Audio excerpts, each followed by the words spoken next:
उस दिल की उस आग की जब हो जाती है तो देखो किस तरह से वो आकाश चमकता है। ये सूरज की रोशनी कुछ नहीं, आपको तो इसका ज्ञान है नहीं है कि भाई ये जीवात्मा में कितनी रोशनी है, कितना इसमें प्रकाश है। ये हजारों सूरज इस पृथ्वी पर उगा दिए जाए और ये यहाँ जाग करके खड़ी हो जाए तो ये सब सूरजों का प्रकाश इस जीवात्मा के प्रकाश में छुप जाएगा। उस दरवाजे पर तुम बैठे हो और सब लोग बैठे उसी दरवाजे पर, लेकिन अब भेद न जानने के कारण, पता न होने के कारण आप मतलब दबे पड़े हुए हो। अब कोई जानकार अगर मिल जाए जो निकल गया, वो अगर मिले तो आपको निकाल दे, वो तो मिलता नहीं कहीं, इसलिए तुम भटकते हो और बस मतलब ये सोचते हो कहाँ मिलेगा, इधर उधर भगे उधर भगे उधर भगे। तो इसलिए आज ये पहला दिन है, ये प्रथम, आज 25 है, मतलब ये आपके ये फरवरी है, आज से ये शुरू हो गया। तो आप लोग बड़ी सावधानी से आओ, जितने भी अपने यहाँ प्रबंधक है, कर्मचारी है, मतलब ये वैसे तो हमारा मन किसी से खराब नहीं, कोई किसी से भी खराब नहीं। अब आपका मन खराब हो जाए तो क्या हो, लेकिन हाँ ये नए नए लोग आते हैं तो क्या चाहते हैं कि भाई कोई जगह मिल जाए, क्या चाहते हैं कि भाई चलो गंगा स्नान करेंगे, थोड़ा बहुत पानी मिल जाए, चलो वहाँ 2 4 5 दिन दर्शन रहेंगे। तो असल में चाहते हैं कि भाई दूर से आए हो तो आपको थोड़ा बहुत एक दूसरे की सेवा, वो आपकी सेवा करेंगे। आप ये नहीं है कि आप ये समझते हो मैं यही रहने वाला ही मैं सेवा करूंगा, नहीं, वो जो आए हैं वो भी आपकी सेवा करेंगे, लेकिन जरा उनको बैठ तो जाने दीजिए। आप बैठने नहीं दोगे उनको तो आपको क्या इसका बोध होगा कि ये क्या करते हैं और हम क्या करते हैं। तो आपकी सेवा भी पता चल जाएगी और इनकी सेवा का भी अनुभव हो जाएगा, तो दोनों की सेवा मिल जाएगी। उसी में हो जाता है मोहब्बत प्यार। अगर ये मोहब्बत प्यार न होता तो ये आपको रूप दिखाई नहीं देता। तो कोई बात तो जरूर है, कोई चीज है तभी तो ये बात देखने को मिल रही है। तो ये देखो अभी चले आ रहे हैं, अभी तो बेचारे तांता लगा हुआ है, आ रहे जगह खोज रहे सामान कहाँ रखे, तो आप लोग मदद कीजिए। इन बेचारों को क्या मालूम है कि कौन सी काली सड़क है, कौन सी मतलब है कि संगम की सड़क है, कौन महावीर की सड़क, कौन किले की सड़क है। तो थोड़ा बहुत आप इनको बता दीजिए कि भाई इस सड़क पर चले जाओ, इस सड़क पर चले जाओ, तो ये अपनी जगह पहुंच जाएंगे और वहाँ अपना बिस्तर बोरी बिस्तर रख लेंगे। तो फिर उसके बाद में ठहर करके तब एक दूसरे का संगम होगा, समागम होगा। पहले तो सब लोग एक दूसरे की मदद एक दूसरे की सेवा करो। असल में ये थोड़े दिन का हालात, इसको कहते हैं क्षणिक आनंद। अभी तो तुम दुख में फंसे हुए रो रहे हो, चिल्ला रहे हो, परेशान हो, तुम सोचते हो कि दवा से ठीक हो जाएंगे, हमको सुख मिल जाएगा, आराम मिल जाएगा। तो कहोगे हमने आपको धन से मिल जाएगा, उससे भी मिलने वाला है ही नहीं। कहोगे मकान से मिल जाएगा, कुछ नहीं, बाल बच्चों से मिल जाएगा, इनसे मिलेगा, उनसे विद्या। अगर मिल गया होता तो फिर लोग क्या चिल्ला पड़ते कि हमको मिल गया।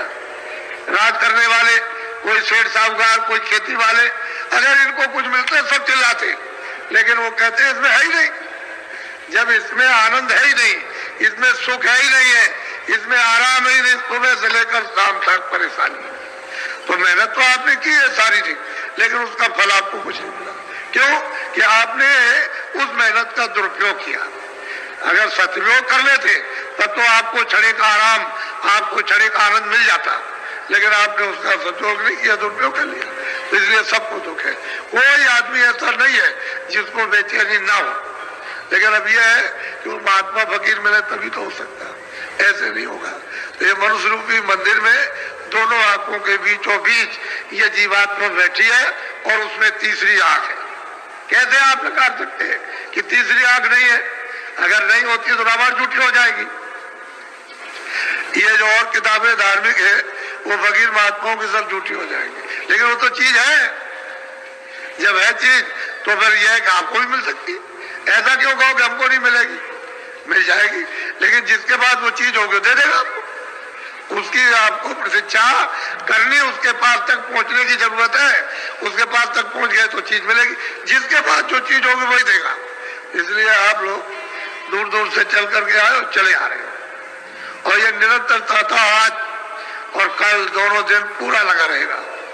इसको ऐसा मत समझिए ये महामानव कुंभ लगने जा रहा। हम आपको इसी मैदान में आपकी दृष्टि के सामने दिखा देंगे कि ये बता देंगे कि ये पुल से लेकर और यहाँ तक कोई जगह नहीं रह गई। ये इसको आप ध्यान में रखिए, आपके सामने ये चीज आ जाएगी। और मुझको देखिए, मुझे तो कोई घमंड नहीं, मैं तो आपका सेवक हूँ, हमेशा सिर झुकाता रहता। मैं तो कोई महात्मा नहीं, मैं तो खुद कहता हूँ कि ना कोई महात्मा न कभी बना, न कभी बनता हूँ, न भविष्य हूँ, मैं तो आपका सेवक हूँ। आप मुझको देखिए। आप तो एक आदमी की मेहनत उसको देखना चाहिए, सब बुद्धिजीवों को, और जो अनपढ़ है सबको विचार करना चाहिए कि एक आदमी कितनी मेहनत कर रहा और किसके लिए, कि भाई तुम्हारी जीवात्माओं का भी कल्याण हो जाए और शरीर का भी तुम्हारा, जब तक इसमें जीवात्मा रहे उसको लाभ पहुंच जाए। तो आप शरीर का भी लाभ नहीं और जीवात्मा तो खड्डे में जा ही रही। वो तो चारों खानों में सीधी उसने रास्ता आपने खोल लिया, सीधी नरकों में जा रही है। तो आपने नरक देखे, आपको तो पता भी नहीं, मालूम ही नहीं नरकों में आपको क्या होगा। लेकिन किताबें जिन्होंने देखा वो झूठी नहीं है, वो अपनी जगह पर उन्होंने जो कुछ देखा वो किताबों में लिख दिया। लेकिन देखने वाले के पास आप नहीं पहुंचे जो आपको बता देता कि देखो ठीक है ये असल चीज है, सब चीजें हैं। तो स्वर्ग के दरवाजे में बैठे हो, उधर तो उसका नाका है, इधर मतलब उसकी ये इधर की सीमा, तो दोनों के दरमियान में जीवात्मा बैठी हुई है। और कूड़ा कचरा गंदगी को जल्दी से जल्दी हटाओ। तो पहले तो शुद्धि करो इसकी, शरीर की शुद्धि। आज अभी आपको आदेश मिल जाएगा, वहां चलो, वहां स्नान करो और गंगा जी देवी जी के सामने ये प्रार्थना करो आप कि आज से हम सदा जो बाकी शेष जीवन हमारा जाएगा वो शाकाहारी होगा, शाकाहारी। ये प्रार्थना गंगा जी में आज से आपको करना है, तब तो आपके मानसिक यानी मतलब है कि वो फल आपको ये प्राप्त हो, फिर आध्यात्मिक फल प्राप्त हो जाए। आप अगर इसका उल्लंघन करोगे तो बच्चा कैसे काम हो जाएगा। उसी उल्लंघन की वजह से तो ये दशा हो रही कि कितने युग और कितने कल्प अनगिनत बीत गए, तब से यहाँ बराबर तुम मतलब मार खा रहे हो। कोई तुम्हारी रक्षा, कोई हिफाजत, कोई संभाल करता, कुछ नहीं, कोई किसी का पूछने वाला नहीं। चाहे जैसे भी काटे जाओ, पीटे जाओ, मारे जाओ, चाहे उधेड़े जाओ, कुछ किया जाए, लेकिन कुछ नहीं है, कौन सुनने वाला। पहले सोच लो आप। अभी मैं आपको सब समझा लूंगा और सब कुछ करा लूंगा, घबराने की जरूरत नहीं है। तो अभी वहां जब आदेश मिल जाएगा तो वहां पर जाना, स्नान करो और वहां नहाते रहो, देवी जी की तरफ देखते रहो और देखते रहो। कह तो बस अब हम आपसे शाकाहारी, आप में स्नान करते हैं और अब हमारा जीवन शाकाहारी अब शेष जाएगा। शाकाहारी जीवन, अनाज है, सब्जी है, फल है, दूध है, घी है, मक्खन है, अच्छे कपड़े हैं, अच्छा मकान, इन सब चीजों को सेवन करो इस शरीर के लिए, क्योंकि शरीर तो तुम्हारा है नहीं, ये तो किराए का मकान है। ये आपका तो है नहीं है जो आप गरुड़ करते हो कि मेरा, आपका ये नहीं है। आप तो दूसरे के मकान में थोड़े दिन के लिए रखे गए हो और उसने कहा देखो मेरे मकान को यानी मतलब सुरक्षित रखना, तोड़ना फोड़ना नहीं, अंधा बहरा लूला लगड़ा मत करना, तुम रोगी को मत करना, स्वस्थ रखना।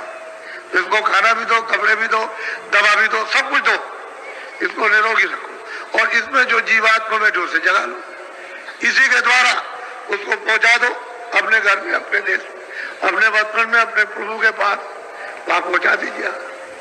तो तुमने आपने रामायण में सुना लिखा है कि एक अनिया नामा सच्चिदानंद प्रभु धामा, वो तो मतलब ये वो है। तो आप रामायण को भी नहीं समझ पाते हो, तो बताओ कैसे, फिर कैसे आप समझोगे। तो इसके लिए आप बहुत विचार के साथ में, नामदान तो आपको मैं दूंगा, रास्ता तो बताऊंगा, मैं तो उसी के लिए आया हूँ। मुझे तो मतलब एक कोई बात छुपा करके मैं तो सोचता हूँ कि भाई जो कुछ आपको चलते चलाते मिल जाए, क्योंकि मेरा भी तो किराए का मकान है, मुझे भी तो खाली करना, तो आपको कुछ ना कुछ मिल जाए तो अच्छा ही है। गुरु महाराज तो ये आदेश दे के गए थे कि जो चीज दी है उसको रखना नहीं, दूसरों को दे देना, लोगों की जीवों के फायदे में आ जाए।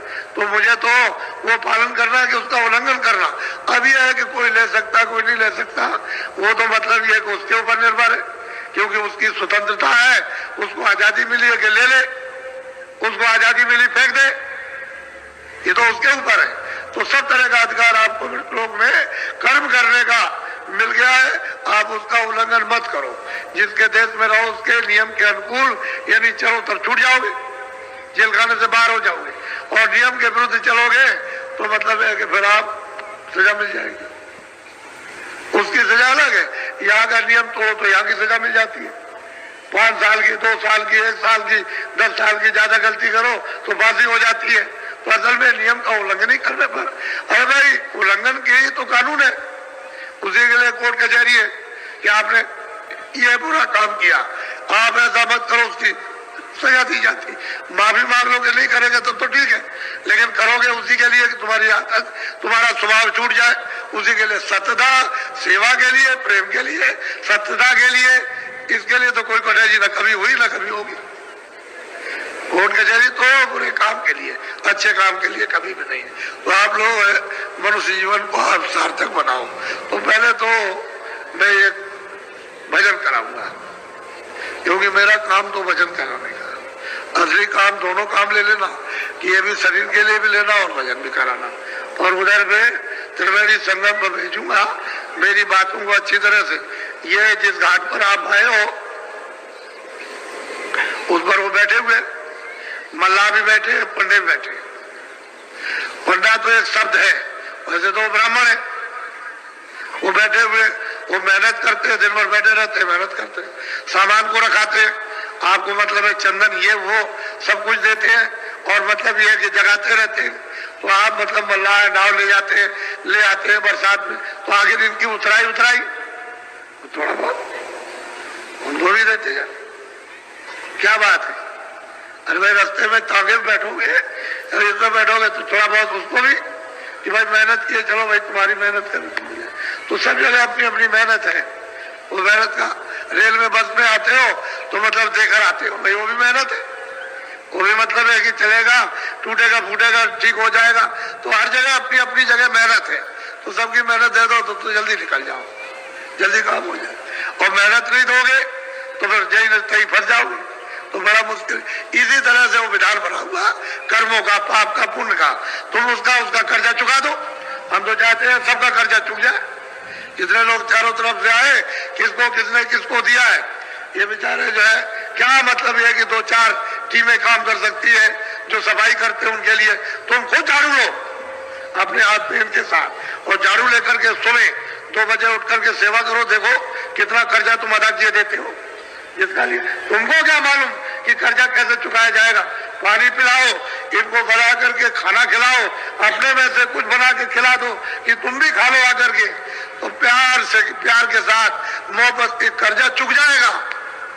जो लाखों लाखों लिया या करोड़ों लिया है या करोड़ों किसी को दिया, तो लेना देना कर्म कर्जा बच्चा चुकेगा में ब्याज के, तो जीवात्मा छुट जाएगी, तो वापस पहुंच जाएगी। नहीं, कर्म कर्जा देना ही है। इस लोक का नियम बना हुआ कि बिना कर्म कर्जे के आप अदा किए हुए यहाँ से जा नहीं सकते हो। फिर महात्मा ज्ञान रूपी अग्नि जला देते हैं, उसमें फेंकवा देते हैं अग्नि को, योग रूपी अग्नि को, तो उसमें जल के खाक, उसका साथ सामान तैयार कर लो। फेंकने में क्या देर लगेगी, साथ से साफ हो जाएगा। तो दिमाग ज्ञान चक्षु तीसरा नेत्र है, यानी मनुष्य रूपी मंदिर में खुल जाएगा। यही से बैठ के स्वर्ग देखो, इसी जगह से। अरे तुमको क्या पता है स्वर्ग का? अभी किसी से पूछा जाए, तुम बहुत पढ़े लिखे हो, स्वर्ग में क्या क्या है और कौन कौन रहता है, तुम बता दोगे? जब तक देखोगे नहीं वहां, तब तक क्या बता सकते हो? वो मुसलमान कहते हैं जो 14 तबक है, 14 भवन है, वो बता सकते हैं ना आप?